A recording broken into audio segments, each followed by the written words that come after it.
नमस्ते दोस्तों, Kataria Sanskrit class YouTube channel पर आपका स्वागत है।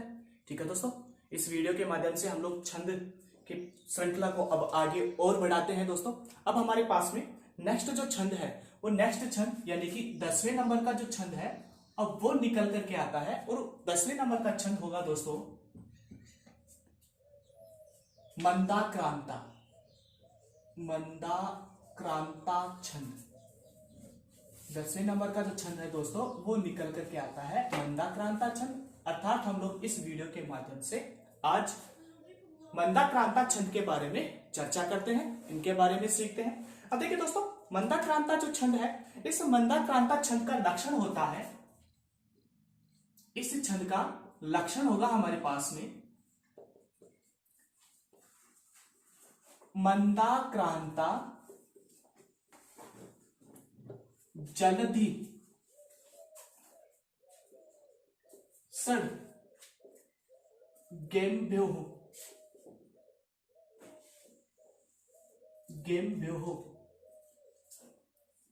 नतौ ताद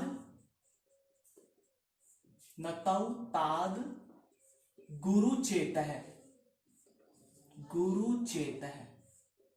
ठीक है दोस्तों, तो हमारे पास में जैसे कि मंदाक्रांता जो छंद निकल करके आया, इस मंदाक्रांता छंद का लक्षण होता है मंदाक्रांता जलधि सड़ गेम्भ्योः नतौ ताद गुरुचेतः। अर्थात ये जो वर्ण निकल करके आए, ये जो लक्षण निकल करके आया उसे ही क्या कहते हैं? मंदाक्रांता छंद कहते हैं। अब कहते किसे हैं, अब उसके बारे में हम लोग यहाँ पे चर्चा करते हैं। देखिए दोस्तों, सबसे पहले हम लोग इसकी परिभाषा निकालते हैं और परिभाषा के माध्यम से इसको सीखते हैं। हमारे पास में निकल करके आए दोस्तों मंदाक्रांता छंद, अर्थात मंदाक्रांता छंद होता है जलधि। अब इसकी हम लोग एक परिभाषा तैयार करते हैं। वह छंद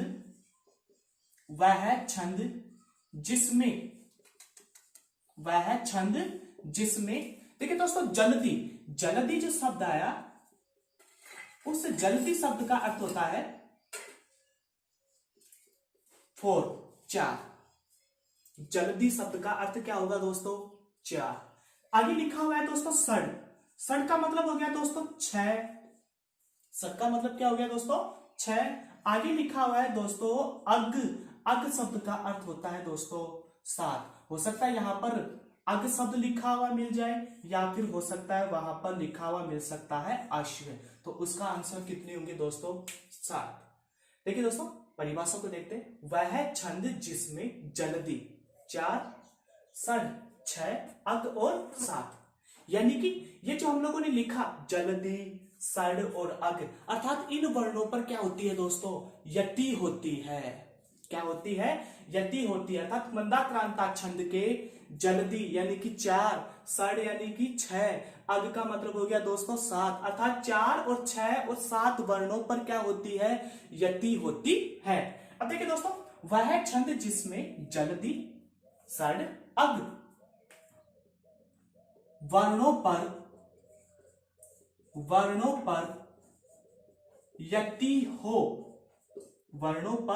यति हो तथा आगे लिखा हुआ है दोस्तों मैं का मतलब हो गया दोस्तों अपने पास में मैगण तथा मैगण। आगे लिखा हुआ है दोस्तों भगण, तो क्या बन जाएगा? वो शब्द लिखा हुआ है तो क्या बन जाएगा? भैगण। आगे लिखा हुआ है दोस्तों न का मतलब क्या हो जाएगा दोस्तों अपने पास में? नैगण। आगे लिखा हुआ है यहाँ पर तय का मतलब क्या हो जाएगा दोस्तों? तैगण। और आगे लिखा हुआ है एक और तय, तो हम लोग यहाँ पर क्या लिखेंगे दोस्तों? तैगण।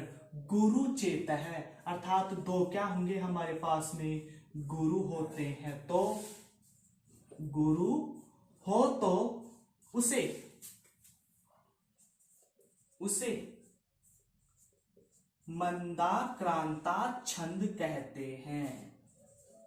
मंदाक्रांता छंद कहते हैं। तो दोस्तों, इसकी परिभाषा हमारे पास में तैयार हो जाती है। अर्थात यहां पर ये जो मंदाक्रांता छंद है, अब इसको हम लोगों को अच्छे से देखना जरूरी है और ध्यान से देखना जरूरी है, क्योंकि इससे संबंधित हमारे पास में एग्जाम के अंदर कोई क्वेश्चन निकल करके आ सकता है।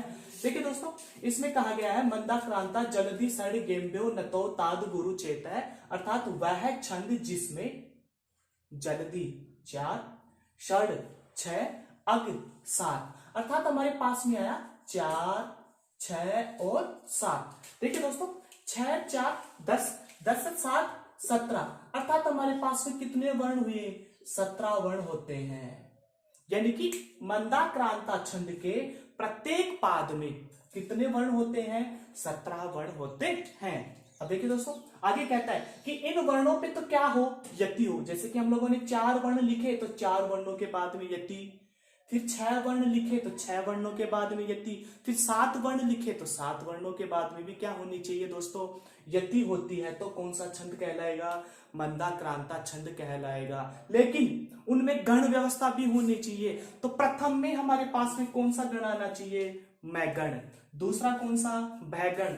तीसरा नैगण, चौथा तैगण, फिर तैगण, और उसके बाद में क्या होना चाहिए दोस्तों? 2 गुरु होने चाहिए। तब वहां पर कौन सा छंद माना जाता है? मंदाक्रांता छंद माना जाता है। ठीक है दोस्तों, अब देखते हैं। देखिए दोस्तों हमारे पास में निकल कर के आया, जैसे कि हम लोग कहें कि सबसे पहले कौन सा गण आया? मैगण। उसके बाद में कौन सा आया? भैगण, फिर नैगण, फिर कौन सा आया दोस्तों? तैगण, फिर उसके बाद में तैगण, और 2 क्या आ गए दोस्तों हमारे पास में? गुरु। अब देखिए दोस्तों जब हम लोग गण व्यवस्था बनाते हैं तो एक गण के अंदर कितने वर्ण होते हैं? 3 इसमें हो जाएंगे दोस्तों, 3 इसमें, 3 इसमें और 3 इसमें। तो कितने हो गए? 1 2 3 4 5। तो 5 3 15। 5 3 कितने हो गए दोस्तों? 15 प्लस 2 क्या आ गए? गुरु। तो हमारे पास में कितने वर्ण हो गए दोस्तों? 17 वर्ण हो जाते हैं। कितने वर्ण हो जाते हैं दोस्तों? 17 वर्ण हो जाते हैं। इसलिए हमारे पास में नेक्स्ट पॉइंट निकल करके आता है, और नेक्स्ट पॉइंट होगा इसका। ठीक है दोस्तों, हम लोग ऊपर लिखते हैं यहां पर, या फिर आप इसका स्क्रीनशॉट मार लीजिए, या फिर आप लोग इसको लिख लीजिए। हम इससे संबंधित नेक्स्ट पॉइंट आगे स्टार्ट करने वाले हैं। हम लोग परिभाषा को यहां पर रब कर देते हैं यहां तक, और इसके बाद में इसकी आगे की प्रक्रिया को हम लोग सीखते हैं। अब हमारे पास में नेक्स्ट निकल करके आता है कि देखिए दोस्तों यहां पर हमारे पास में कितने वर्ण हो गए? 17 वर्ण होते हैं। तो नेक्स्ट पॉइंट हमारे पास में निकल करके आता है कि मंदाक्रांता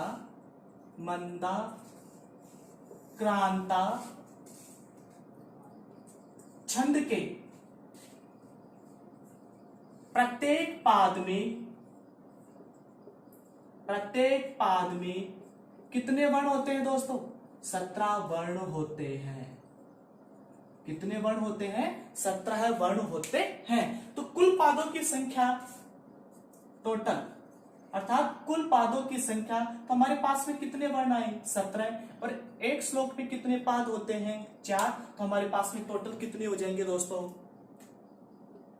7 चौक 28, 4 और 2 6। तो कितने वर्ण हो गए दोस्तों हमारे पास में? टोटल 68 वर्ण हो जाते हैं। टोटल कितने वर्ण हो जाते हैं दोस्तों? 68 वर्ण हो जाते हैं। अर्थात मंदाक्रांता छंद के प्रत्येक पाद में तो कितने वर्ण? 17 वर्ण, और कुल वर्णों की संख्या कितनी हो जाएगी दोस्तों हमारे पास में? 68 वर्ण हो जाते हैं। ठीक है दोस्तों, तो ये था हमारे पास में चलने वाला मंदाक्रांता छंद। अब हम इसका एक उदाहरण लेते हैं, और उसके उदाहरण के माध्यम से यहाँ पर हम लोग इसको क्लियर करते हैं, उसको सीखते हैं। ठीक है दोस्तों,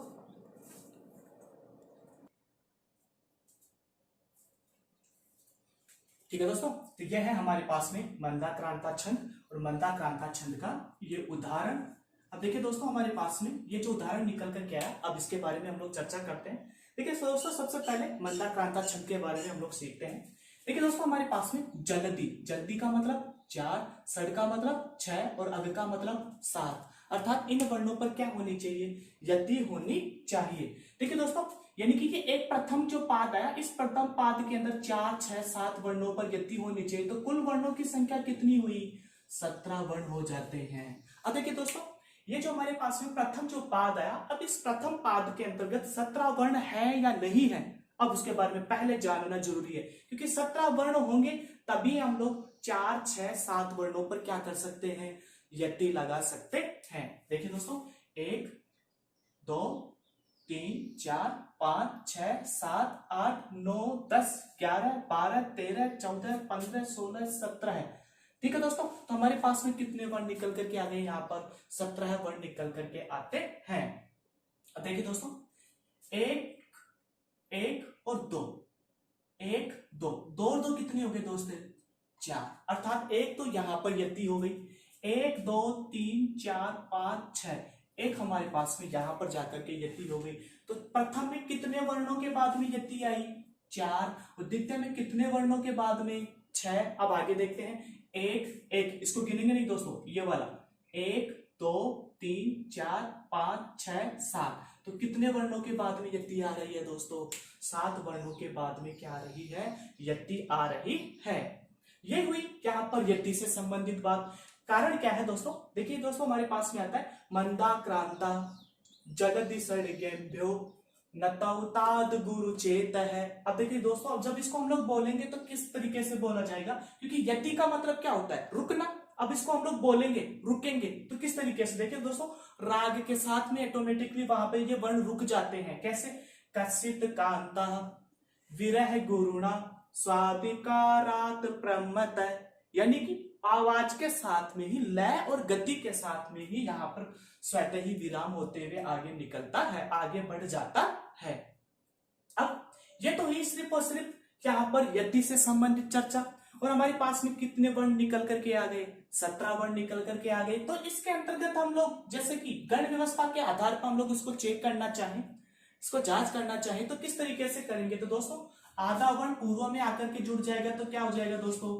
एस, ये इसमें जुड़ जाएगा, एस एस एस, एक एक एक एक एक एस।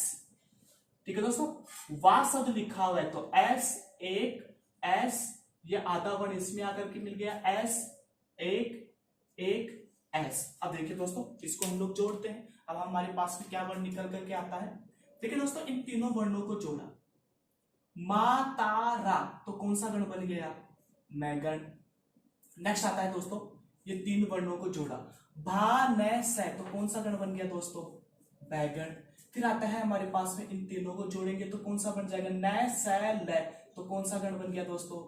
नैगण। फिर आता है, इन तीन वर्णों को जोड़ेंगे, ता रा ज, तो कौन सा गण बना? तैगण। और इन तीनों को जोड़ेंगे तो कौन सा गण बना? तैगण। प्रमत्तः। देखिए दोस्तों, इस तह शब्द के अंदर एक और तय जुड़ा हुआ है। ठीक है दोस्तों, अपने को ध्यान रखना है, तय के पास में आधा तय वर्ण और जुड़ा हुआ है, तो पूर्व वाले वर्ण में आकर के जुड़ेगा, पूर्व वाले वर्ण में आकर के जुड़ेगा, तो ये वर्ण क्या हो जाएगा दोस्तों? गुरु हो जाते हैं। तो गुरुओं की संख्या कितनी निकल करके आ गई दोस्तों? 2। अब देखिए दोस्तों, यहाँ पर गण से भी मैच खा रहा है, हम लोगों ने यति बनाई, यति के आधार पर भी ये वर्ण मैच खा रहा है। टोटल वर्ण हमारे पास में वर्ण निकल करके आए 17, वो भी हमसे मैच खा रहा है। अर्थात संपूर्ण चीजें यहाँ पर निश्चित हो रही है, तो निश्चित रूप से कौन सा छंद कहलाएगा? मंदा क्रांता छंद कहलाता है। इसी तरीके से दोस्तों, नेक्स्ट पाद की ओर हम लोग आगे बढ़ते हैं। तो दोस्तों, इसको हम लोग बनाएंगे, एस एस, ना शब्द लिखा हुआ है, एस, आधा वर्ण इसमें जुड़ गया, ये आधा वर्ण इसमें जुड़ जाएगा तो क्या बनेगा? एस, ये शेष रह गया, एक एक एक एक एक एस, ये इसमें आ गया तो एस एक एस एस एक, आधा वर्ण इसमें जुड़ गया, एस और एस। अब इन वर्णों को हम लोग जब जोड़ेंगे तो हमारे पास में कौन सा गण बनेगा? तो अब इसको हम लोग चेक करते हैं। देखिए दोस्तों, मा ता रा, कौन सा गण बन गया? मैगण। नेक्स्ट, भा न से, तो कौन सा गण बना? भैगण। न से ल, तो कौन सा गण बन गया दोस्तों? नैगण। ता रा ज, तो कौन सा गण बना? तैगण। ता रा ज, तो कौन सा गण बना? तैगण। और 2 क्या बन गए दोस्तों? गुरु। तो निश्चित रूप से यहाँ पर कौन सा छंद कहलाएगा? मंदा क्रांता छंद कहलाता है। ठीक है दोस्तों, तो ये था हमारे पास में चलने वाला मंदा क्रांता छंद। यदि ये चैनल आपको पसंद आया हो तो आप इस चैनल को लाइक करें, शेयर करें और सब्सक्राइब करें। धन्यवाद दोस्तों।